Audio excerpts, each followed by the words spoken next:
Beautiful Charlotte, North Carolina, the site for the Bulls. The marksman, the finisher, call him whatever you like. Lauri Markkanen is looking to lead his team to victory tonight as they prepare for the game at Spectrum Center. Bulls, Hornets. We'll be right back for the tip-off.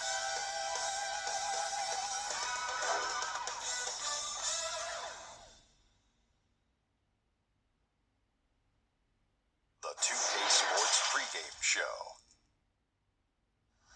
Welcome to tonight's game, everybody. It's the Chicago Bulls facing off against the Charlotte Hornets here in their house, Spectrum Center.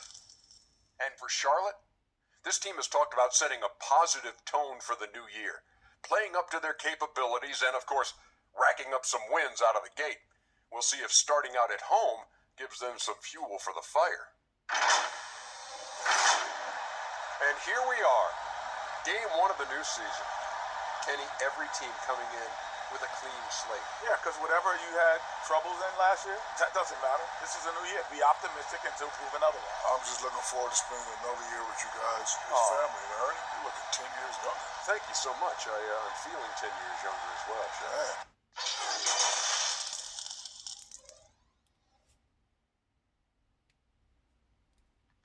Welcome, everybody, to the day we've all been looking forward to. The start of a new NBA season on 2K Sports. With David Aldridge on our sideline, and here with me, Greg Anthony and Steve Smith, this is Kevin Harlan. And a chance now to take a look at the schedule for the Chicago Bulls. On Friday, they'll be taking on Jonas Valanciunas and the Memphis Grizzlies. Then on Saturday, they'll take on Marc Gasol and the Toronto Raptors. And Kevin, I think you have to look at this as an opportunity to take a step forward. Sometimes tough road trips can bring the best out of a team and bring you closer together. Let's check out Chicago's starting lineup. Porter and Markkanen, the duo at forward. Mike and Levine team up in the backcourt. And it's Carter in at the center position. And for the Hornets, Batum is out there with Michael Kidd-Gilchrist. And there's Bismack Biyombo. Then it's Devin Harris. And it's Rozier in at the one spot. Opening day, Steve, for some teams it's a fresh start, and for others it's the first step towards settling unfinished business, taking care of what they didn't do the previous season. Yeah, you're right, Kevin. I think those teams that came very close to maybe winning the championship or being there, those are the guys that are hungry. Those are the organization. They are chomping at the bit to start the season. For three, Levine, one up, one down, 2 points with his first shot this game. You look at Levine's jump shot, it's very hard to contest because he gets great lift off the floor.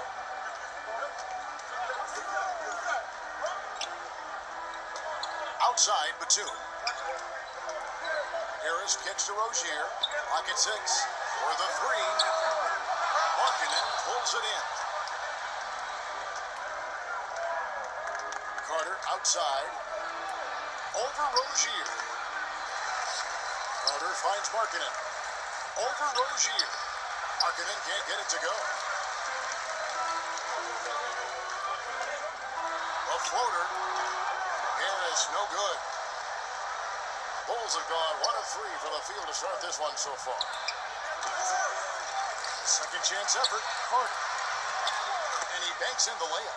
Right there, Carter using his instincts and motor to track down the miss and convert into second chance points. Now here is Harris. The feed now to Kidd-Gilchrist, stolen by Markkanen. Here's Porter, kept alive. Here's Levine, unable to get that one. On the wing, Batum, guarded by Porter. Yeah, just a simple one-hand flush. I think he got a few more inches on his vertical by going with the spike. Unable to get the ball in bounds. They get called for the 5-second violation.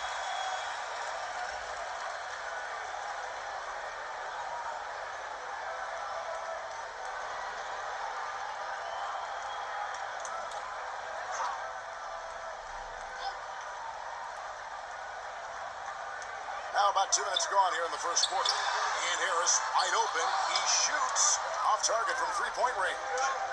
And for a player that didn't come in with a lot of fanfare to the NBA, Markkanen is one of the top young players in the league. Call him the marksman or the finisher. Call him Larry Bird, if you like. Fantastic stretch four, who showed he could be a focal point of an offense. Can bring an edge as well, and is just scratching the surface of his potential. When you watch Mark, he's just built for the modern NBA. Yes, he's an incredible weapon on the pick and pop with his shooting touch. You can see that being his go-to move, Kevin, for a long time.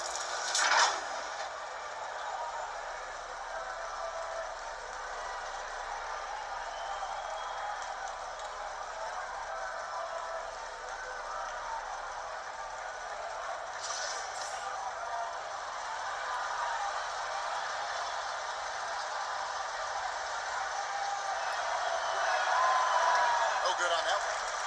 And the Bulls had Boylan step in as an interim coach last season, Smitty, but decided to give him the keys to the car this year as well.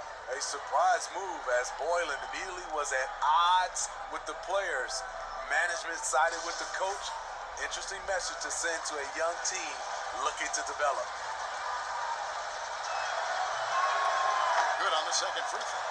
Larry Markkinen is a guy you can build around. The 7th overall pick in a very strong 2017 draft. Now, here's Rozier.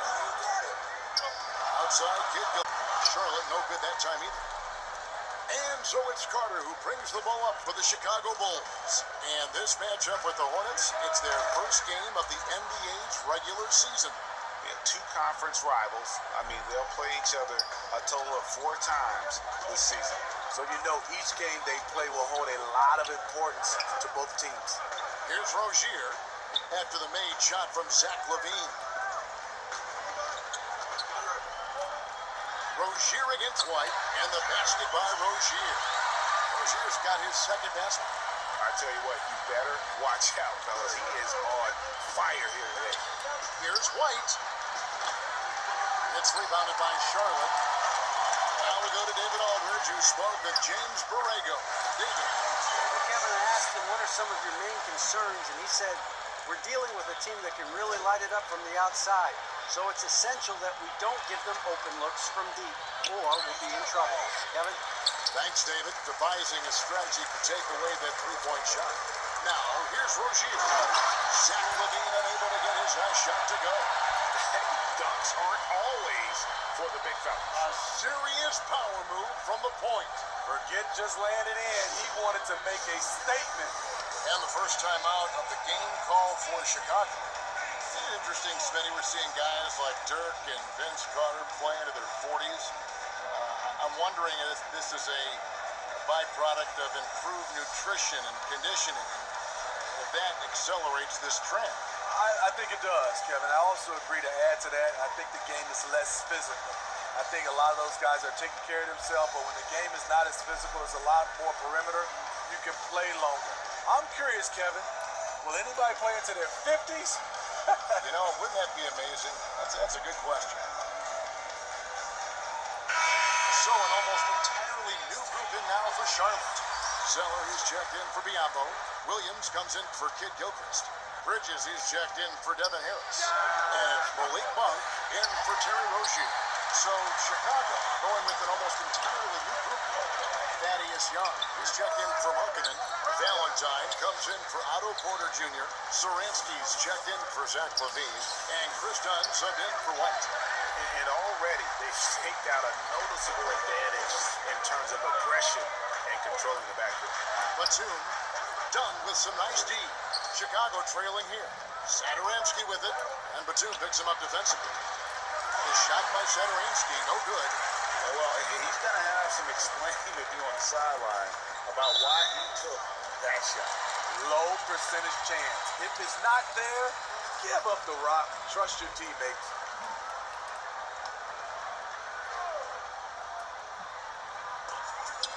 .135 left to play in the first. Batum with the ball. Shoots over Satoransky. Charlotte no good that time either. And listen, sometimes even the best of us are going to miss the easiest of opportunities. Young's shot is off. Charlotte's gone 0-3 from three-point land. Nothing yet going outside. aggressive. That's already his second foul. We haven't even gotten out of the first quarter. And the versatile wing, Nick Batum, wants a do-it-all scorer, but Greg, he's started to take less of an active role in offenses lately.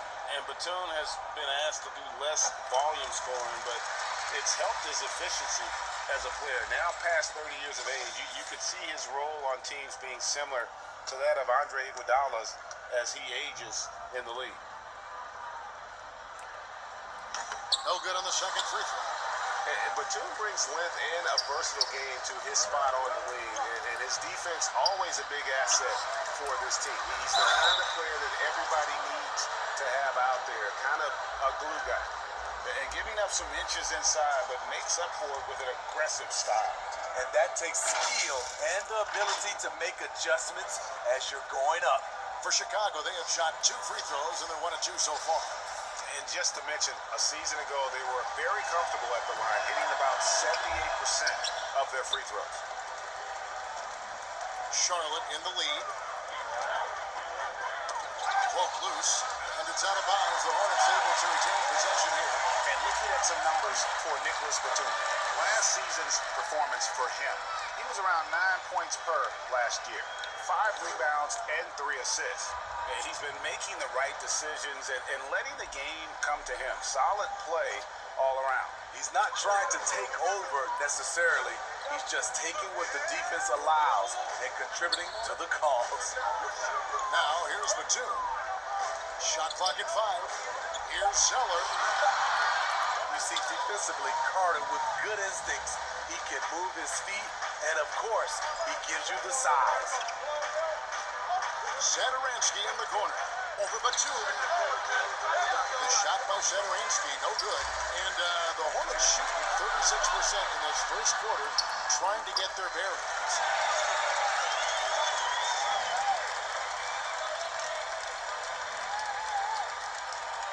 Bulls trail by 3. Takes the 3. The shot comes out. Rangy, that time from Batum.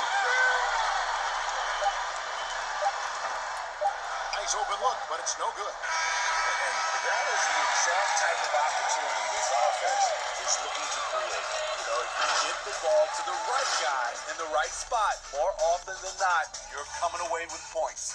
We'll take a quick break and then back to the action here.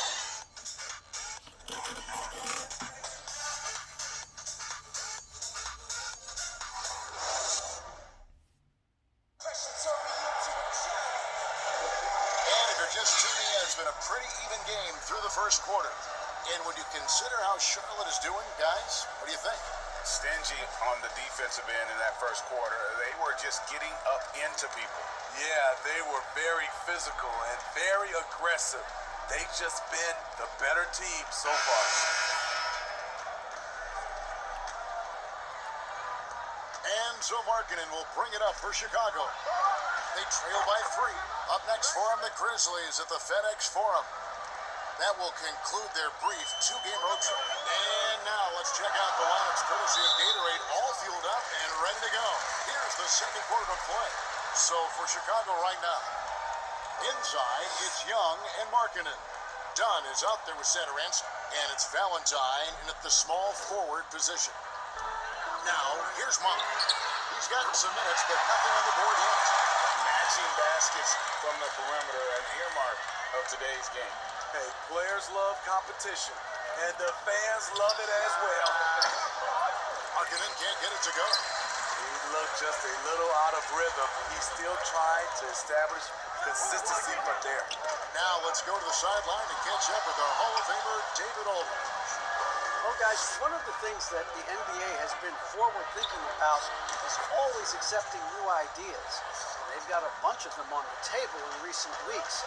A mid-season tournament, a postseason play-in tournament, maybe even reducing the 82-game regular season schedule. Now, all of these would be very bold moves, but Commissioner Adam Silver has always demonstrated a willingness to think outside the box. Evan? Good point. Thank you so much. The offensive rebound. Here's Young. And foul on the shot. He'll shoot 2 at the free throw line.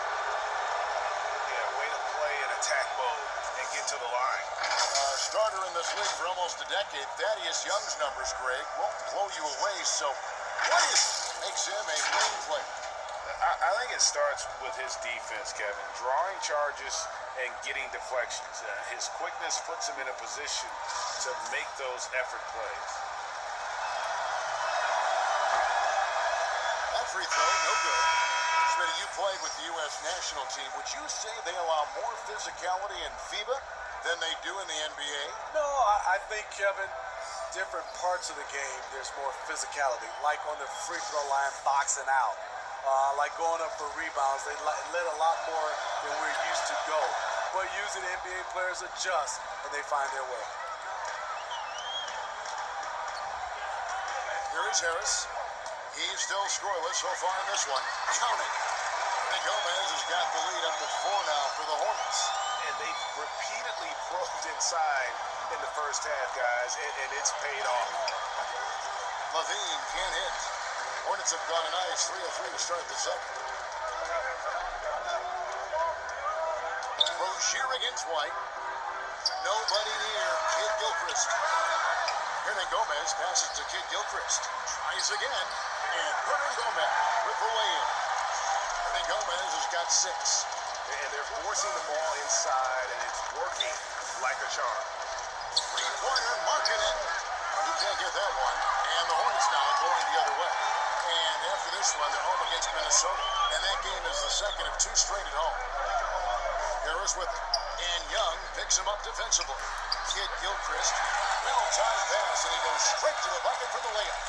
This is who you want leading that play. A sure passer with great awareness. Right side Levine. Over Harris. Shot is good, and the Charlotte lead is cut down to just 6 points with the basket from Levine. This is the capability Zach LaVine has. Can score on all 3 levels. Now here is Harris. And Zach LaVine gets the whistle that time. That is his first foul of the game. Biombo is checked in for Charlotte.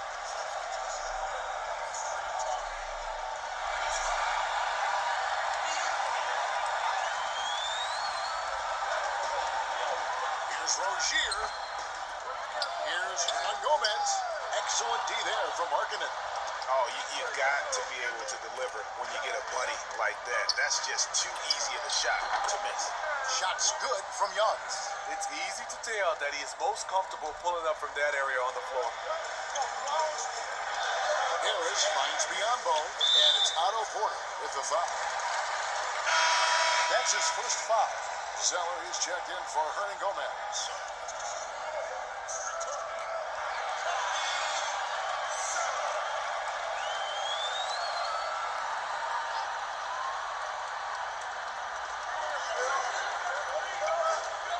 Now Harris. He's been patient so far. Nothing on the scoreboard yet. And it's Otto Porter with the foul. That's foul number 2 for him.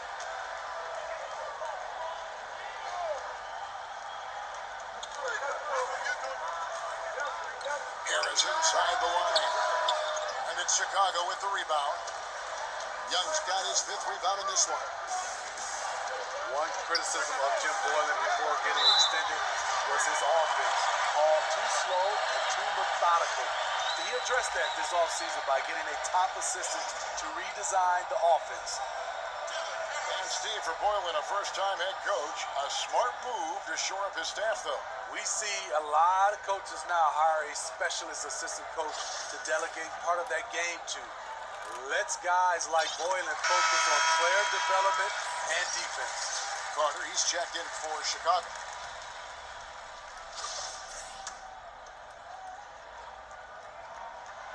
So he picks up just 1 from the line that time. Bulls trailed by 5. And here in the second quarter of action as we approach 4 minutes played. Here's Young. And another shot. And Carter lays it up and in. Carter's got his second bucket. Wendell did this against high-level college competition. Consistently showcased their ability to score with efficiency. Now, here's Rozier. He's got 8. Count it. Good. They should continue to get the ball inside. The defense struggling to contain them. Here's White. They get it back. Well, he's going to have some explaining to do on the sideline about why he took that shot. Low percentage chance. If it's not there, give up the rock. Trust your teammates. Great change of direction. He showed the defense that he was taking the look and instead found his teammate for an even better one. Levine can't hit. With floor spacing at a premium, they need him to hit these shots. Made just that one in the first. And it's Rozier missing. And so it's Carter who brings the ball up for the Chicago Bulls. 7-point differential. And that one's good by Porter. Yes, we've seen it before. Porter likes to dribble into that jumper. And now the first timeout called here for the Hornets. And even as a rookie, you could see the consistency game to game from Wendell Carter. Very dependable on the glass and on the scoreboard for a player so young.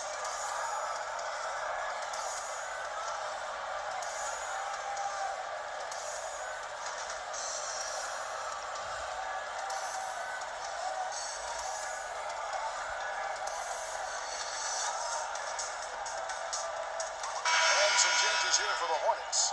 Marvin Williams is checked in for Biombo. Batum comes in for Kid Gilchrist. And it's Malik Monk in for Terry Rozier. Denzel Valentine, he's checked in for the Bulls. Dunn comes in for White. And Zach Levine gets the whistle that time. That's his third foul so far. Bonus situation in effect, so we'll head to the free throw line for two. The Hornets shooting their fifth and sixth free throws of the game.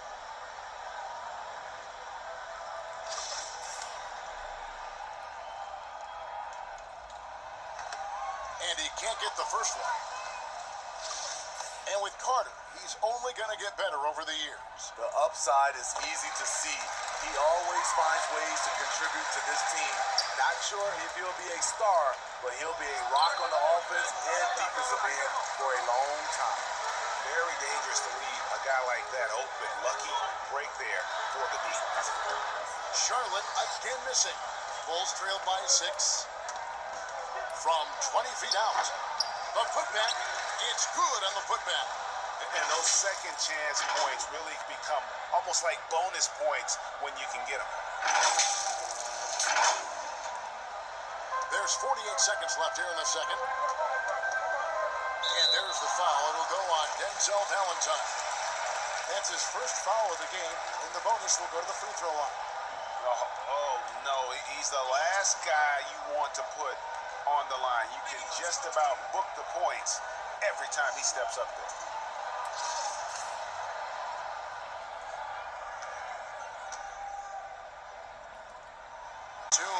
As we've gotten closer to halftime, their style has become more and more physical. And both free throws good for Nicholas Batum. Chicago's gone 1 of 4 from three-point range in the second. Not a whole lot dropping out there for them. I love how he's willing to sacrifice his body in there, giving maximum effort. That's what it takes on the defensive boards. And it's still a rare sight to see rebound numbers like the ones he's had tonight. It's incredible, and I'll tell you what, it's a joy to watch. There's more to this game than threes and dunks. Pass it to Williams. 1 up, 1 down. 2 points with his first shot this game. A beautiful bounce pass on the deck. He put it only where his man could get it. And here is Valentine. Nothing yet on the scoreboard for him. And the 3 ball is good. What I like is when Chris Dunn keeps his poise, keeps his eyes up, good things happen. So that'll be it for the first half. Fairly even battle underway in this one. Hornets on top, leading by 5. We'll see you back here after the break for third quarter basketball. And now, the 2K Sports Halftime Show. Ernie Johnson here with Shaq and Kenny, and a favorite time of the year as we're halfway through one of the first games. The first quarter for the Hornets was fairly even. At the end of the period, they held a 3-point lead. Taking a look at the Hornets, Kenny, some perspective, please. Well, they've been rewarded for dumping the ball inside, keeping the defense honest. You have to mix it up. A little bit outside, a little bit inside. Now that separates teams. How about you, Shaq? What did you think about Chicago? Reminds me of me at the free throw line. They had a rough half shooting under 35%. Some of that was great defense, but a lot of it was poor shot selection. They've got to revise the game plan, get out of it,